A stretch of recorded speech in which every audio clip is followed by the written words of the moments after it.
L'humanité traverse une crise sans précédent. Le chaos et la famine terrassent les rares survivants d'une nouvelle ère glaciaire. Toutefois, certaines personnes dans ce monde sont dotées de capacités surnaturelles, nommées élus. C'est dans ce contexte que Annie et sa sœur Luna utilisent leur pouvoir de régénération afin de nourrir le village afin d'éviter une famine.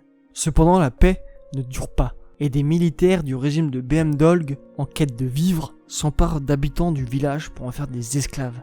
Toutefois, la découverte des restes des bras d'Annie provoque la fin du village. Doma, le commandant de la troupe, décide de punir le cannibalisme du village et noie le village sous ses flammes, qui ne peuvent s'éteindre tant qu'elles n'ont pas consumé entièrement leur cible.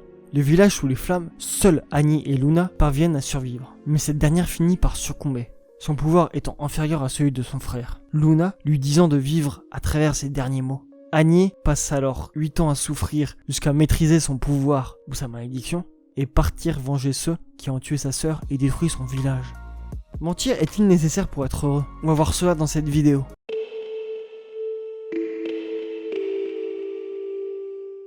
Alors d'abord, on est sur une relation familiale classique et mignonne au premier abord, avec un grand frère protégeant sa petite sœur plus que tout.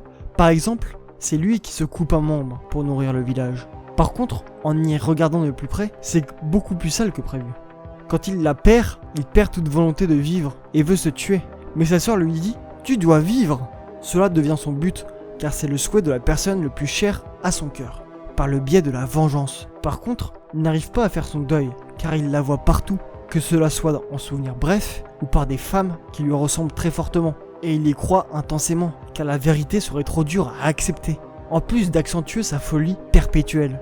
Donc déjà c'est assez extrême, hein. Mais ça c'est que la face visible de l'iceberg, hein. Car là on rentre dans le mensonge et la manipulation. Il y a une femme, Judah, qui est la chef de BM-Dolg, et qui ressemble extrêmement à Luna. À un moment, elle va perdre la mémoire, et Annie lui fera croire que c'est sa sœur, et ainsi faire croire qu'il est heureux, qu'il sourit constamment, lui mentir sur qui elle est vraiment, et ainsi manipuler sa vie, alors qu'il ne ressent aucune émotion, hein. Ce n'est que des faux semblants, hein, pour avoir une raison de vivre. Pourtant, elle ne lui en tirera pas rigueur vu la gentillesse qu'il lui a apportée, enfin pour sa sœur, ce sentiment pur et naturel. Elle se fera enlever, et il sera prêt à tout perdre, et redevenir Fire Punch pour la sauver, même si ce n'est pas sa sœur, mais c'est ce qui s'en rapproche le plus. Comme si Luna comptait le plus pour lui, plus que tout, plus que lui-même. Cette relation entre Annie et Luna, ou ses représentations, est comme le yin et le yang, le positif et le négatif, comme si l'un ne va pas sans l'autre, comme une espèce de Roméo et Juliette, mais ils sont frères et sœurs, donc c'est assez malsain et pur à la fois. C'est vraiment ultra complexe, bordel. En plus, ce n'est pas juste avec Judah, pas vraiment sa sœur. Donc c'est une relation frère-sœur pure, shakespearienne, et qu'il l'est tellement qu'elle en devient malsaine par les circonstances, une certaine vision de la violence.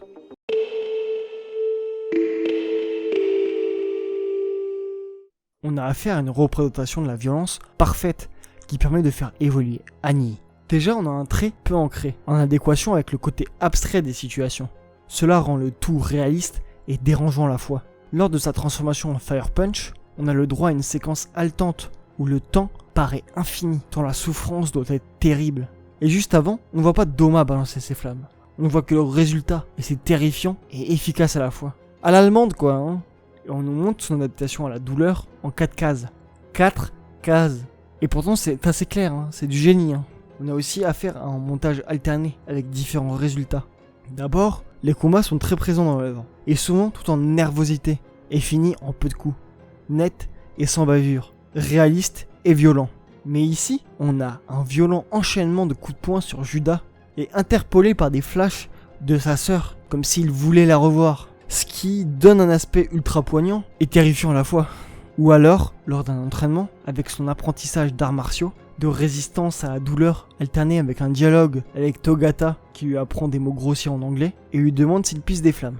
D'ailleurs, Togata est une personne étant fan de cinéma qui sera un petit peu son mentor, sa grande sœur. Cela nous permet de l'humaniser et de nous attacher à lui. Et enfin, un montage alterné sur lui qui part d'un lieu avec des bribes de mémoire de sa sœur qui lui dit de se venger, de redevenir Fire Punch alors qu'il avait fait la paix avec lui-même. C'est intense, sobre et efficace, mais surtout parfait avec ce qui suit, c'est-à-dire des images de destruction massive. Même ses amis sont choqués, tellement c'est insoutenable. on le montre via la caméra de Togata qui fait son film entre temps. L'auteur ne veut pas prendre la responsabilité de nous le montrer, comme si c'était l'œuvre d'un tueur qui avait fait un massacre. Pas de dialogue, le silence face à la violence. Horrible et poétique à la fois. La mort inarrêtable. Il y a plusieurs façons dont l'auteur use pour nous montrer une quête de violence incessante dans un monde lui-même invivable.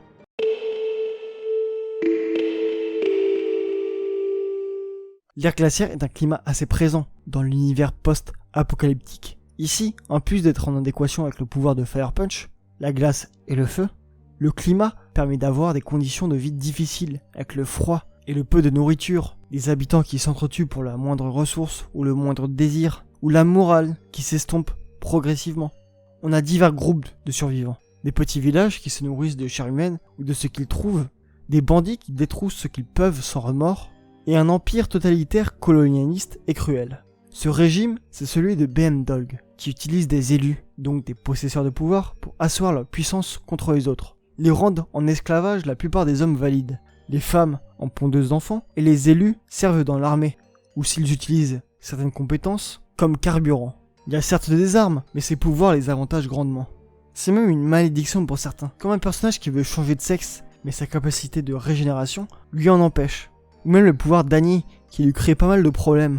Des personnages en quête de leur identité. Mais leur idéologie ne s'arrête pas à cela, car ils pensent que les élus sont des êtres supérieurs, et ils peuvent tout se permettre, comme le viol, la zoophilie, la pédophilie, etc.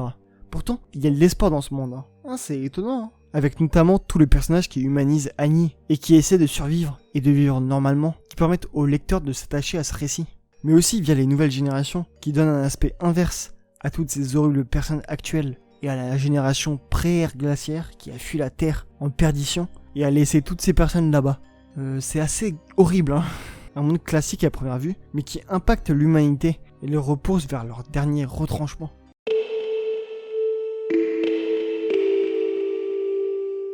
Dans ce monde dévasté et dangereux, il ne reste plus que la croyance pour ne pas devenir fou.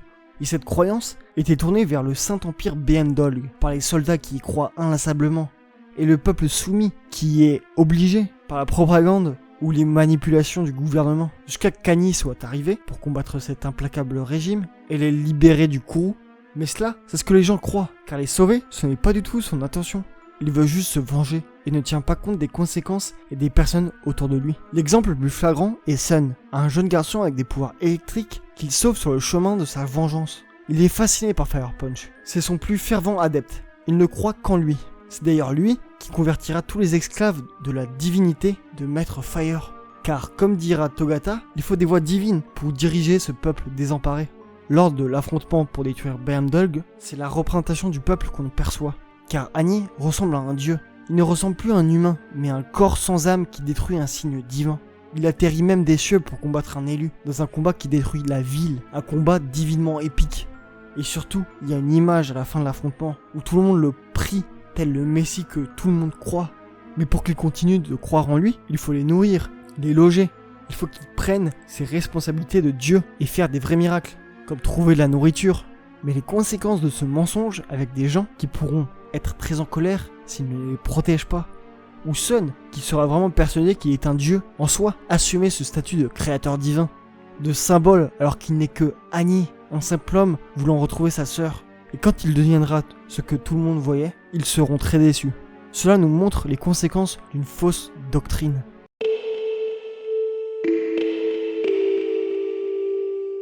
La moralité fait défaut en même temps que la nourriture. Et ici, on en fait pas mal défaut. Doma a cramé le village d'Annie, car elle ne voulait pas que l'humanité s'abaisse à cela, à faire les pires choses pour survivre, ici le cannibalisme. Pourtant, quand on voit les soldats de BM-Dolg violés, tués, au nom d'une idéologie, mettre en esclavage, on se dit que c'est la pute qui se fout du trottoir, sans parler du mec qui regarde des gens copuler avec des animaux. Et c'est là, dans tout le monde, avec les femmes qui déifient leurs soldats et n'ont aucun remords à tuer quelqu'un. Bref, on a Togata qui était prête à laisser une femme se faire violer pour avoir des bonnes images pour son film. Mais cela s'explique plus car elle est sur Terre depuis très longtemps et a perdu ses repères.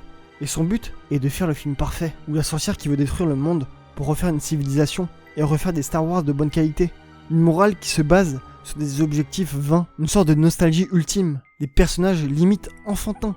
Et pourtant, Il y a une sorte de rédemption pour certains personnages comme Annie qui arrive à trouver la paix, Doma qui aura des remords, qui protégera des enfants et ne voudra plus jamais tuer personne, ou encore Judah qui aura des remords sur ses actes, même si elle ne s'en souvient pas vraiment.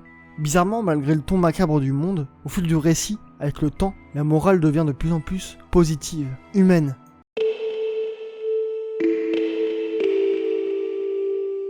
Le cinéma est un art intemporel, parfait pour un récit qui travaille autant sur le temps. Le 7e art sert de repère à l'ancien monde, qu'on ne connaîtra que par ce biais, comme s'il était un recueil de ce passé mystérieux. D'ailleurs, Togata dit aux autres personnages que quand on meurt, on atterrit dans une salle de cinéma.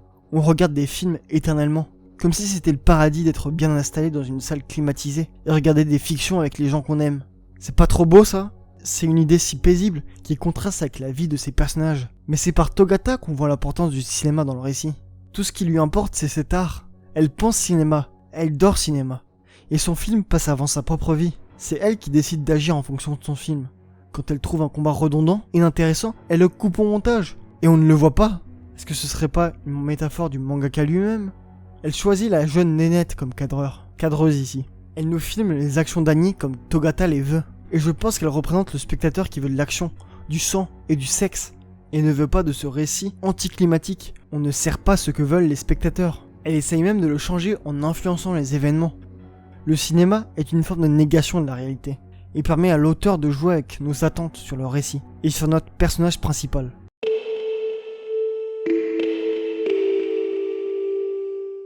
Et ce personnage principal est une représentation du héros. Et cette représentation est forcément liée à cette vengeance, puisque c'est par lui qu'on nous la représente. Au début, il est le héros classique qui veut se venger de Doma, donc du méchant, tout en étant antipathique et égoïste. Ensuite, il devient le héros que tout le monde acclame lors de son affrontement contre BM Dog.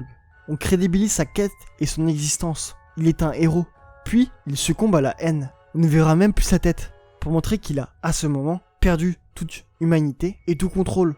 Il est devenu le méchant de l'histoire. Il est devenu ce qu'il détestait. Il a renié Annie et est devenu vraiment Fire Punch, le seigneur des flammes vengeresses. Il essayera de mettre fin à ses jours. Donc un héros passé du mauvais côté, déchu. Sauf qu'il se fait sauver par Togata, une femme ayant les mêmes pouvoirs qu'Annie et férue de cinéma, sa religion. Elle a toujours voulu être un homme, pour être comme un héros dans un film, comme Stallone, Schwarzy. Une représentation populaire qui devient ici un but d'une vie et d'une motivation. De même, un cas assez similaire avec la sorcière de glace, qui a causé ce climat. Elle nous dit qu'elle préfère les méchants, les antagonistes. Ils la fascinent, car ce sont des personnages complexes et surtout déviants, qui au moment où ces paroles sont retranscrites, sont très similaires à notre personnage principal. C'est d'ailleurs cocasse qu'ils deviennent le véritable personnage principal. Et aucun doute là-dessus, hein. À ce moment-là, comme si le titre de cette œuvre y prenait tout son sens. À la fin du récit, Annie aura la possibilité de revoir ses actes en tant que Fire Punch, et on jugera que c'est trop violent, trop futile. Annie est un personnage extrêmement intéressant, qui à travers le récit nous montre toutes les épreuves que traverse un héros. L'aventure, le doute, la remise en question, la rédemption, l'échec, la réussite, la dépravation du héros, l'abandon, la recherche du bonheur. On nous montre toutes les facettes que peut traverser un héros.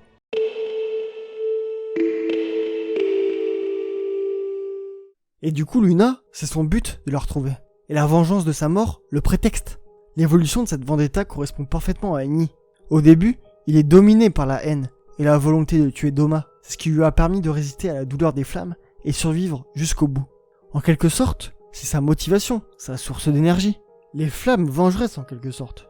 Un vengeance movie, classique. Mais quelques tomes plus tard, il décide de sortir de ce scénario, car il prend conscience que toute cette haine est futile, puisque cela ne lui ramènera pas sa sœur, qu'il était égoïste et n'utilisait pas son pouvoir à bon escient. Sa vie, avant, n'était que vacuité. Toute cette remise en question amènera plus tard un dilemme intestinal entre se tuer et survivre. Ces deux idées étant données par des personnages, vivants ou non, très proches de notre personnage principal, ce qui rend la chose plus complexe. C'est un véritable affrontement permanent en lui, ce qui n'arrangera pas sa santé mentale, déjà très bancale, qui lui altérera sa conscience des réalités, notamment lors d'événements où sa haine est mise à l'épreuve. Par exemple, une vengeance, où il peut faire le choix de trouver la paix ou de devenir ce qu'il déteste. Donc on voit qu'il débute sur une vengeance bête et méchante, et arrive vers un questionnement de sa quête, des actions qu'il a dû effectuer, et des dommages collatéraux qui en découlent. Donc il y a des puissants remords qui lui font ressurgir sa mémoire. Et cette maligne fait partie du principe même du vengeance movie, car si tu n'as plus personne à haïr, tu n'as plus de but. que cela soit par l'oubli ou la suppression de cette personne. Et surtout, ce qui est confirmé par le manga, quand on n'a aucun souvenir d'événements tragiques, on est beaucoup plus heureux. Donc mentir ou se mentir à soi-même peut permettre d'atteindre un état de paix malgré tout. C'est peut-être ça le but d'une vengeance.